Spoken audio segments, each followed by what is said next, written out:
Hello everybody! Welcome to the new devlog from me. Twisted Ramble Games is two persons. It's me and Verena. She's on vacations anyway, so it's me who does all the vlogging. Yeah, so I will tell you what happened in the past 2 weeks since the last devlog, and it's mainly research. This was the one I had last week, which is about narcissism and emotional abuse.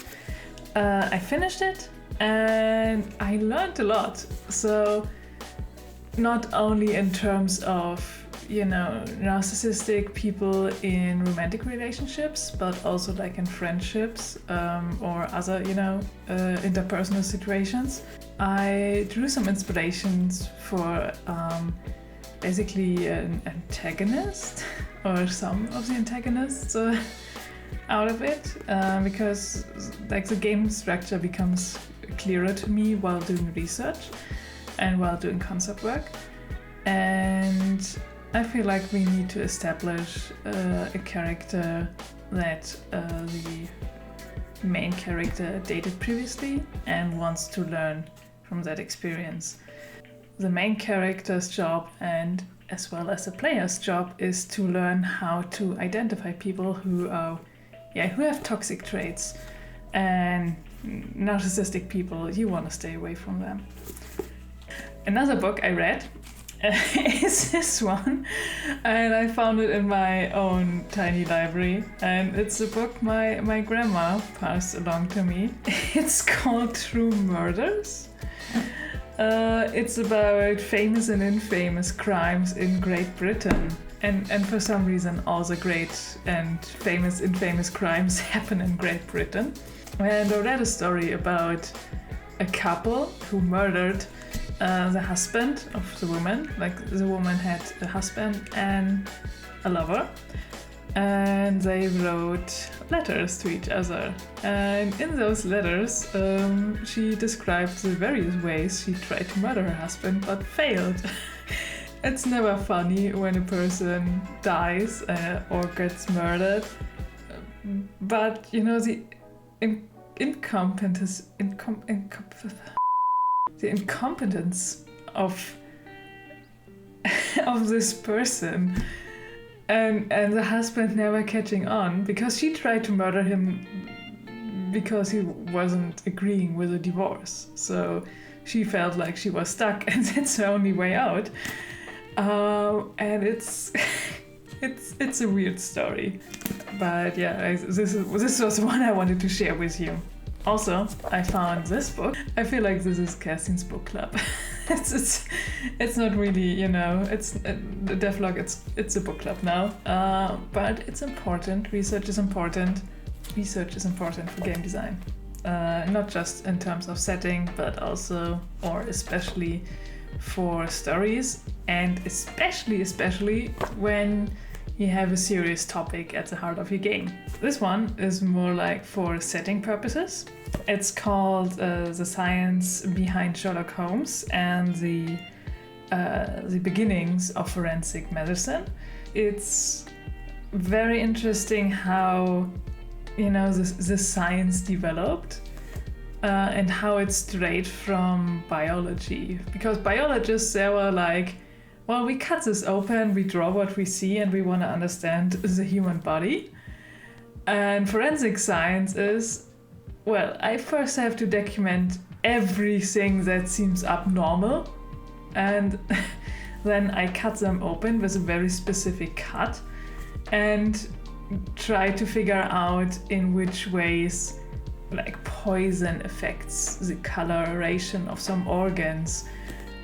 It's a very interesting read, it's amazing. It's good for the crime part of our game. Also, because I don't know, this makes me feel old. I have a subscription to, a print magazine. It's called Psychologie heute, which is the equivalent of Psychology Today in Germany.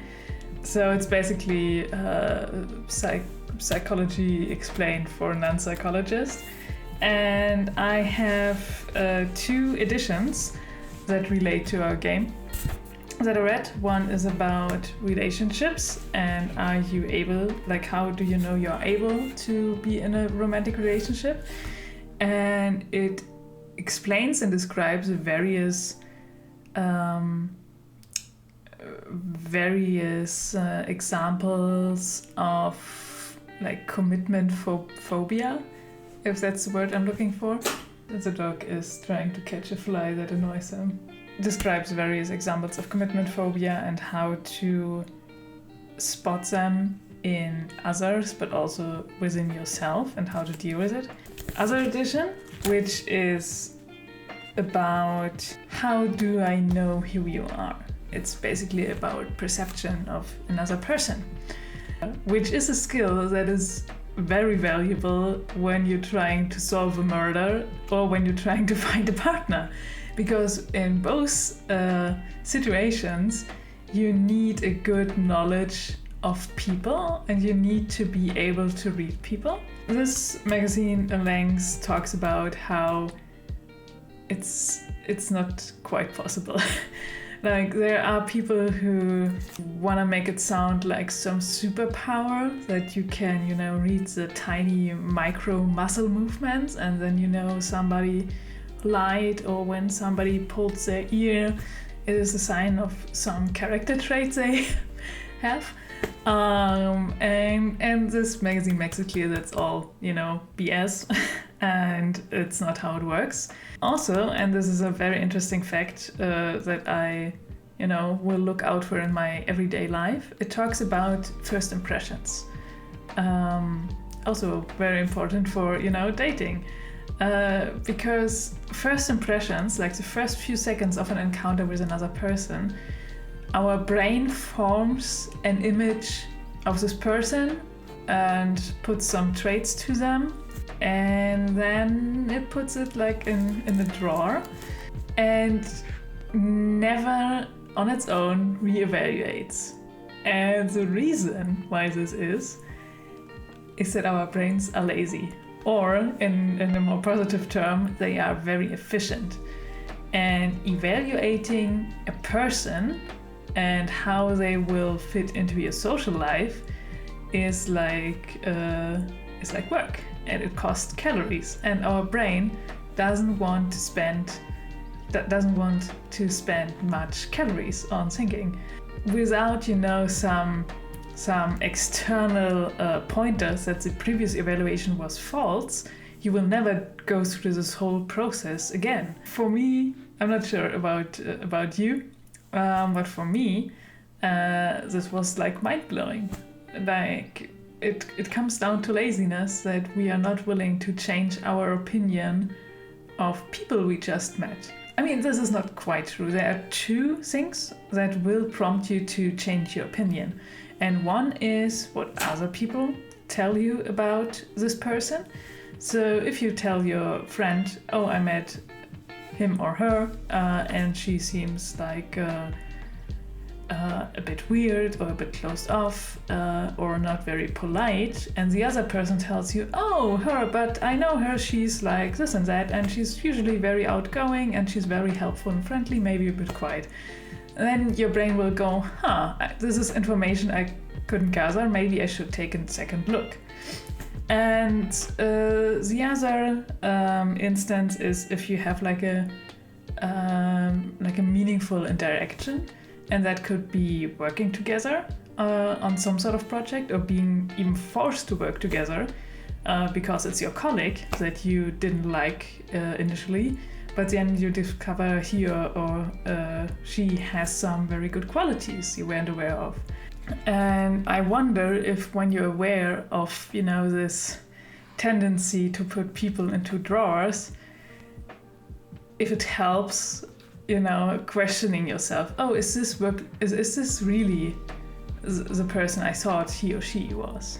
Last book. It's How to Avoid Falling in Love with a Jerk. This one is in English. And it describes the foolproof way to follow your heart without losing your mind. I tried reading this once before as an ebook a while back, when I first, started forming the idea of Was It Poison? But I can't work with ebooks. I can read, but I can't work because I have a tendency to text markers a living hell out of a poor book or magazine because this is the way I think, and that's the way I later on find information. If I scribble it down, it will get lost, so I need it inside the source. Yeah, and this is practical advice on finding a long-term romantic partner. So this is not, about dating or like dating in terms of, having fun together. This is about, finding your true love. And it's a good read. It has lots of examples as well. Of relationships that failed. The author is a therapist, so he shares some of the stories that he got told. Oh.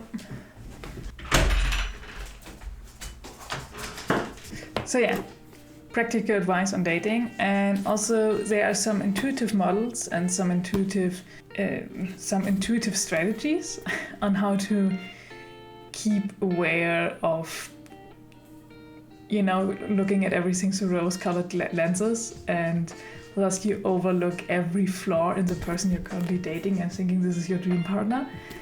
So yeah, that's all the books I've read for Was It Poison so far.